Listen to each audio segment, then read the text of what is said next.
What's up? It's your boy, I know Marcy, the Mad Hatter again. Here with something that's a little bit of old news, but I kind of have a good excuse for it. Over the weekend, I'm not sure exactly when, not over the weekend, like last week sometime, I'm not entirely sure when, they released a sort of preview, I guess, preview event on the CW talking about the different Marvel DC Cinematic Universe movies that are coming out in the future. One of which everyone was really excited about. The first glimpse at scenes from the new Wonder Woman movie.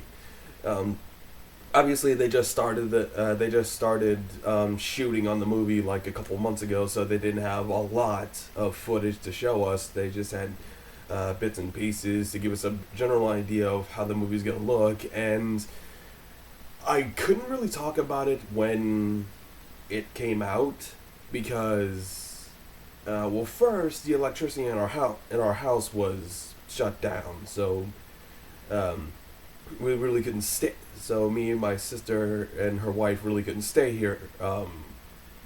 Couldn't stay here that much because it's the middle of winter and there's no central heating, and we were all frozen to death.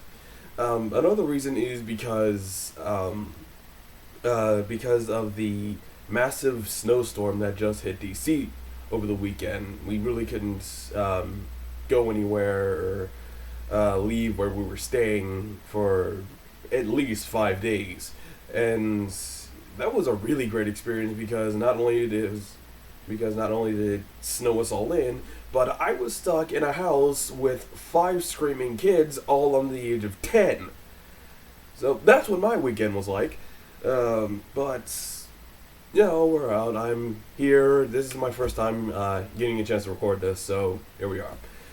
So the first look of Wonder Woman. Well, obviously they did show other things like the first show of Flash, Green. They talked about Green. Well, they didn't show anything about really any other movie other than Wonder Woman and Batman versus Superman. They talked about Aquaman, Green Lantern, Flash. I think they did talk about Cyborg a little bit, but yeah, they really didn't have anything all that important to say about it. They just talked about how each movie was coming out and how it was going to be really good, even though they really didn't have anything to go on with it.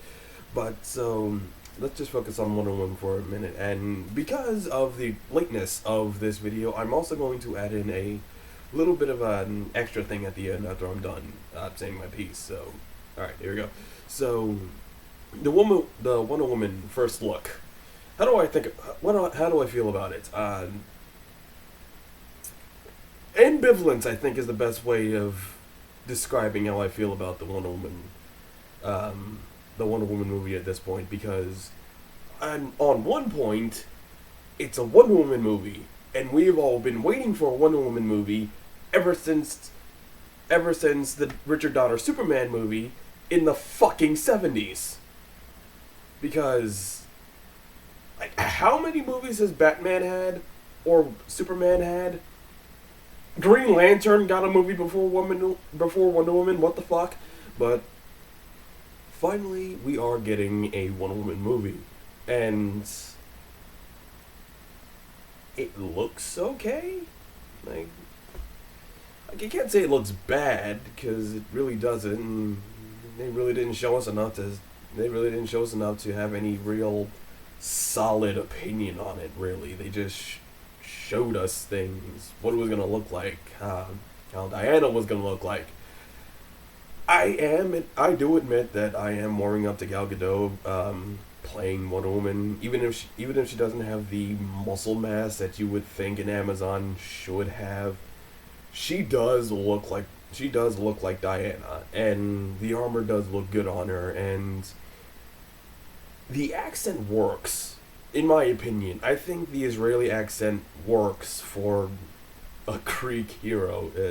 Like, I know the Greek and Israeli accents are really different, but I'm just saying, having an actress with an accent, I don't know, it helps a little bit, other than just having a woman who grew up outside of America having an American accent, just because, but, So Gal Gadot, I'm okay with her being Wonder Woman. I actually have been for a while now, but just kind of cements that. Yeah, she'll probably do a good job. We didn't really see her act, and I've heard people saying that Gal Gadot is actually a really good actress. I wouldn't know because I've never seen her in anything, so I'm just taking their word for it. If they say she's good, then I'm just going to assume she's good. Um, and they showed the basic artistic, um, value of the show, and it's dark blue again. Because it works so well for Superman, why not do it here? Easily the second most bright, hopeful character in the DC universe. The character who is all about peace, love, and compassion has a really dark looking movie because mature. Like, really, you could, like, with Snyder, it made sense because that's how he does things. Why would you make a Wonder Woman movie this desaturated? Like, everything has a blue filter over it. Why would you do that with a Wonder Woman movie? You could ask why you would do that with a Superman movie, but again, Zack Snyder. It's his thing, I guess. I don't know. But, but it, like, that's one of my biggest complaints is it does seem far too dark and far too desaturated and just, the, like, I can't say anything about the tone because we really don't know what the tone of this movie is. I just recently saw Fantastic, and it's every bit as awful as people have been saying, and the tone of that movie is so far off the rails, it makes me wonder why they're making a Fantastic Four movie in the first place, because you know what I think of when I think the Fantastic Four? Cronenbergian body horror imagery. But, like, we really don't know what the tone of this movie is. It does seem very high-flying, adventure-ish, that sort of thing. So, like, I don't know. Maybe it's just a thing. Maybe it will be good. We don't know. Maybe the tone will be just spot on, and the filmographer just decided to put a blue filter over everything because he thought he's a big fan of Zack Snyder. I don't know. But one thing I get, but I'm not completely sure I'm on board with, is setting the movie in World War II or World War One. I'm pretty sure it's World War Two because Wonder Woman has up until Crisis on Infinite Earths has been really, even a bit after that, has been really heavily centric on World War Two because it was World War Two that essentially brought Diana off of Themyscira and into man's world, and most of her early adventures were about fighting Nazis, and the Lynda Carter TV show was also set in World War II and focused mostly on her fighting Nazis. So, like I said, I get why it's set in World War II. I'm just not sure I agree with it. Because, yes, World War II is a major part of Wonder Woman's history and how she was created and the mind frame of which she comes from. But I'm not sure making a period piece was the smart decision here. And I get that Diana would still be around, would first emerge in in 1940 whatever, and still be around in 2016 because, well, the Amazons are immortal. It's not that big of a stretch. It's, I don't know. It's just,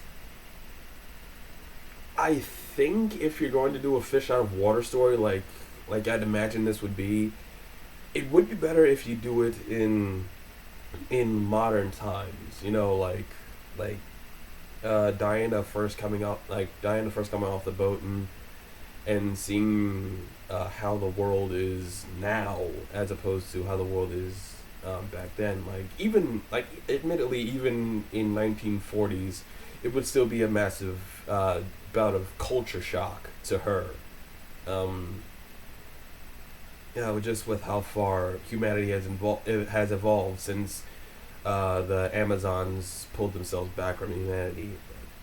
And one thing I think is part of the reason why it's set in 1940s is because um, the attitude towards women in the 40s, and that's probably going to be a major factor in the story and how Diana views the world and sees the world. And Jeff Johns, along with Kevin Smith, were the hosts, I guess, of the special where this short came from.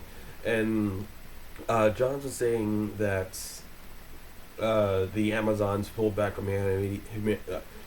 humanity because they were created to protect humanity, but they decided humanity isn't worth saving, so they left it behind. And Diana is like, well, why shouldn't we protect humanity? And I think dealing with assholes in the 40s who don't treat women particularly respectfully, or well, not as equals. They don't treat women as they did, but they didn't. They didn't treat women as equals as much as they do now, and I think that's going to be at least somewhat of a factor in Diana's personal growth and personally answering that question, why shouldn't we help them? And it is going to play into her decision to actually stay in man's world and continue to protect the world. But I think that the fact that Wonder Woman has been around since the 40s kind of creates a massive plot hole. Diana has been around since the 40s, meaning she has more than likely. I'm getting over a cold. I'm probably sounding really nasally right now, so I'm gonna be coughing and sniffling a lot. She has been around since the 1940s.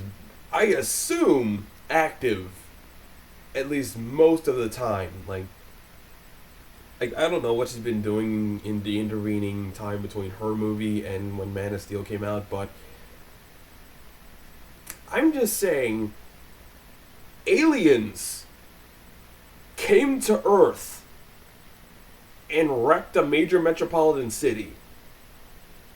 Like, just completely buck-fucked Metropolis with the giant Genesis device or whatever the fuck it was. My question, where the fuck was Diana doing all this? Like, if she's been around since the 40s, even if she was on Themyscira at the time that Zod and the other Kryptonians attacked, where the fuck was she? Like, she couldn't have showed up when Zod sent his doomsday message. She couldn't have shown up when the two giant alien butt-fuck machines showed up and started screwing with the planet. She couldn't have shown up when Clark and Zod were tearing apart what was left of Metropolis. Like, Bruce was there. Sure, he couldn't do anything, but he was there. And she could have done something. Like, she's just as strong as the Kryptonians. and she probably has more military, and she probably has at least, if not more, military knowledge and fighting skill, at least on par with Zod. Like, she could have taken Zod. I'm just like, where the fuck was she? That's, but whatever. So that's my big thing with Wonder Woman being in World War II. I get it, but I'm not sure I agree with it. I really am gonna have to wait for the movie to really build my real opinion on it. This is just me talking for 15 minutes about a minute and 20-second long video clip. But if you've learned anything about me, it's that I can talk for a really long time about small matters, and fuck, what else was I gonna say? Things I want to see and don't want to see. I want to see her fly. Like, it's a small thing, but I want to see her flying. And I know people have been. I've seen people complaining in the comments of the video saying, "She can fly. Why does she need to ride a horse?" Maybe she doesn't want to fly there. Maybe riding a horse is sufficient. I don't know. And again, they've only been shooting for like 2 or 3 months. They've only been shooting for like 2 or 3 months. They can't put in too many special effects at this point. You gotta settle a little bit, and I want her to use the lasso. Like, she has her sword and her shield, and she's been using that for a couple of years now. But I want her to fight with her bare hands a little bit and use her lasso in really creative ways, like whipping people around and strangling people. Not strangling people to death, but like holding them down. Maybe even tying them up. Bring some of the Marston bondage weirdness back.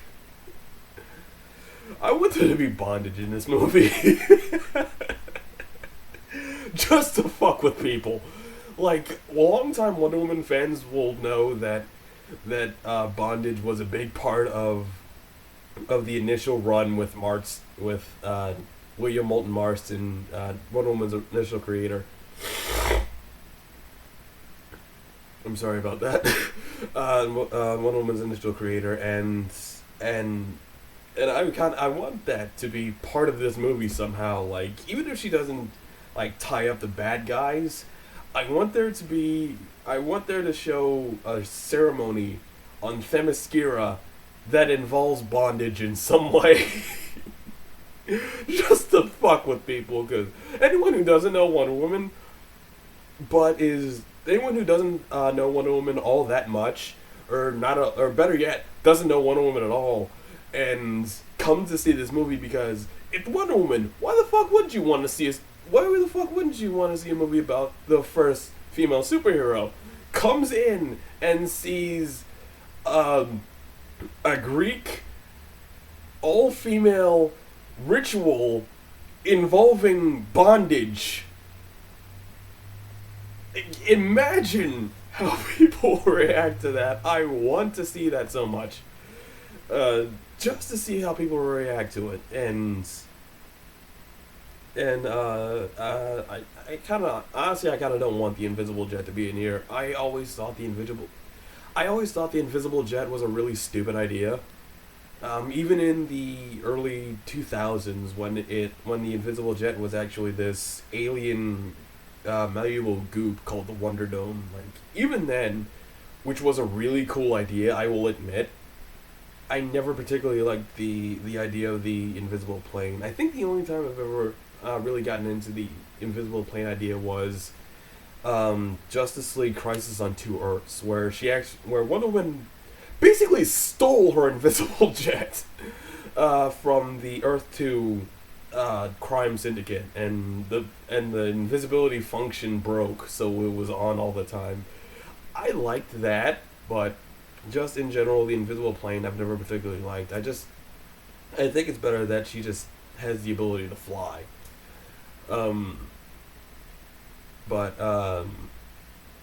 and I don't personally. This is just a personal thing for me.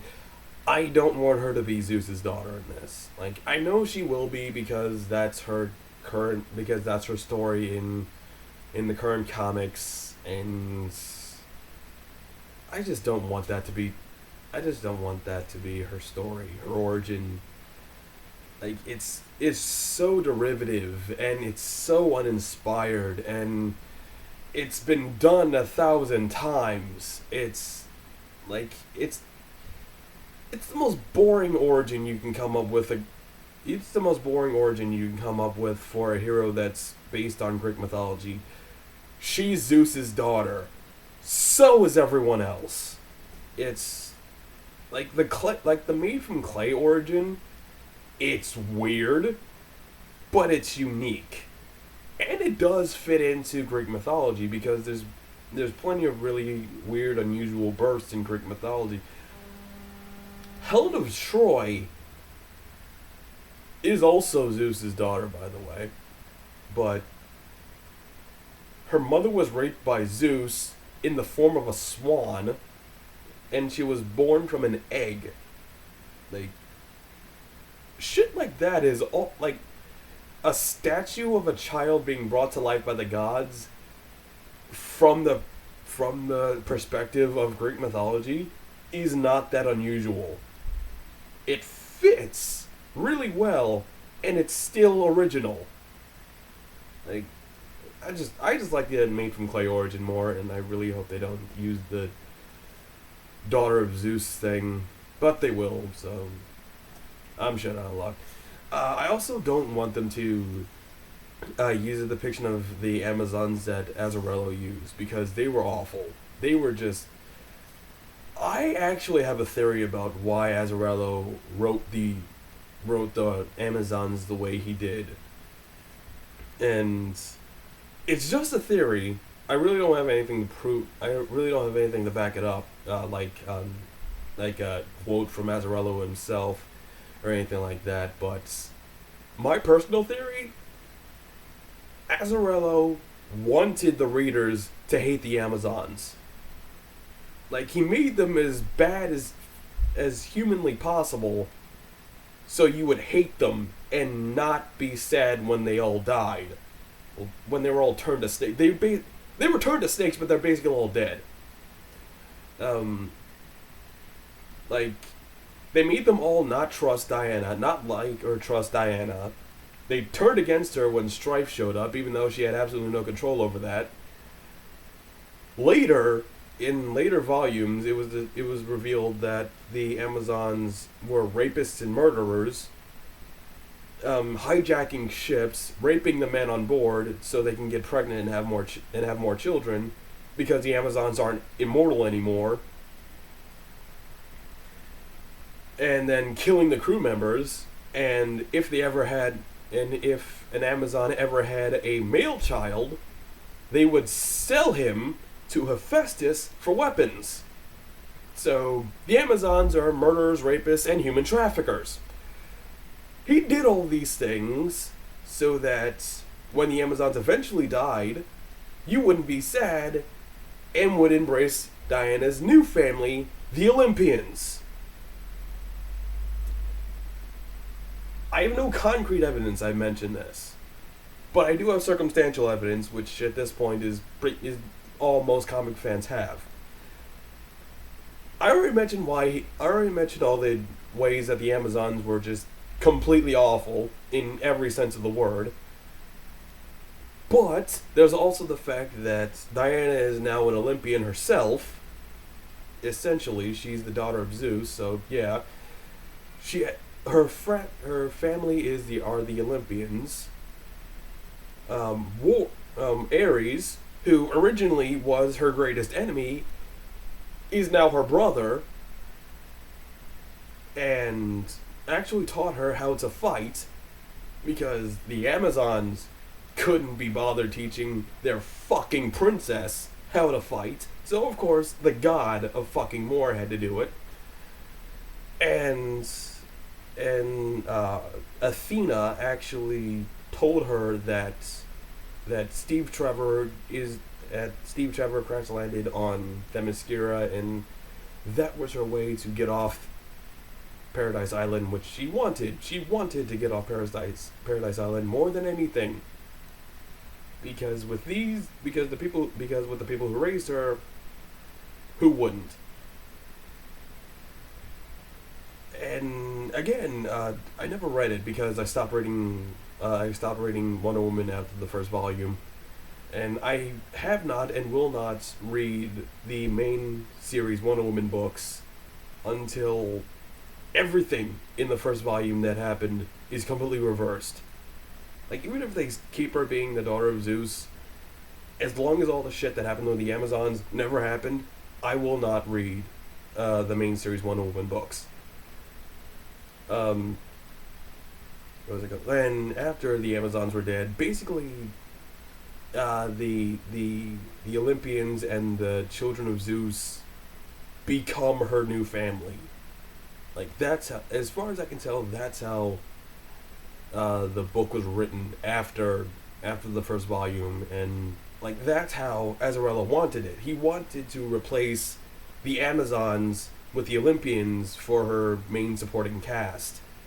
Even though the fact that for the past 70 plus years, the Amazons have been a staple of the Wonder Woman books. They've been her family, her main pillar of support, and there are a lot of Wonder Woman fans who love the Amazons, who are big fans of the Amazons, and to just get rid of them all like this on a stupid whim, because in my opinion Azzarello didn't really care about Wonder Woman or her mythos or anything like that, and decided I can do something better and did this shit. Like that's the main reason why I will not read the main series Wonder Woman books. But all right, enough of my conspiracy theories. Well, that's basically all I have to say. I'm ambivalent to the new Wonder Woman movie. It might be good. It probably won't. Given DC's track record so far, like Man of Steel was awful. Batman vs Superman doesn't look all that good either. Hopefully, Wonder Woman will break the chain and will be really good, like Marvel level good. I don't know. It might be. It's basically Captain America with a woman. Like that's another common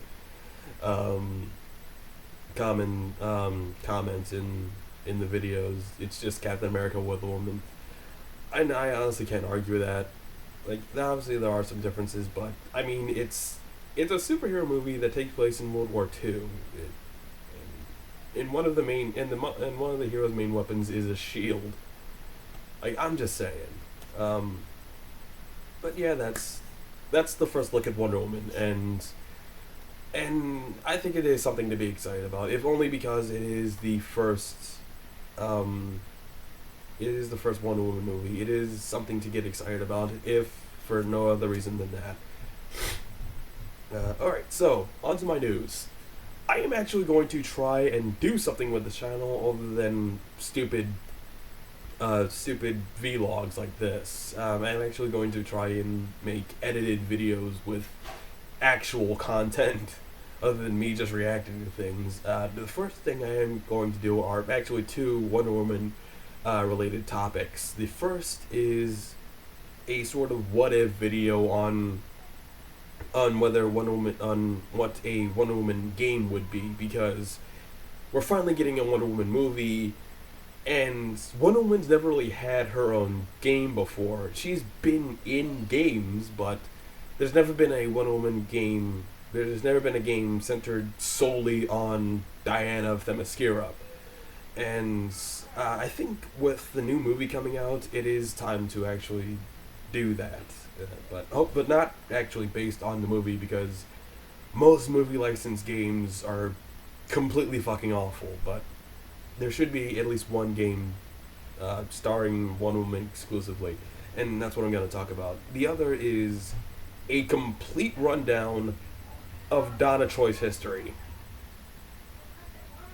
And if you know anything about Donna Troy, you'll know why I'm kind of nervous about this. So pray for me, people. Alright, so that's about it. I know Mercy, the Mad Hatter. I'll see y'all later.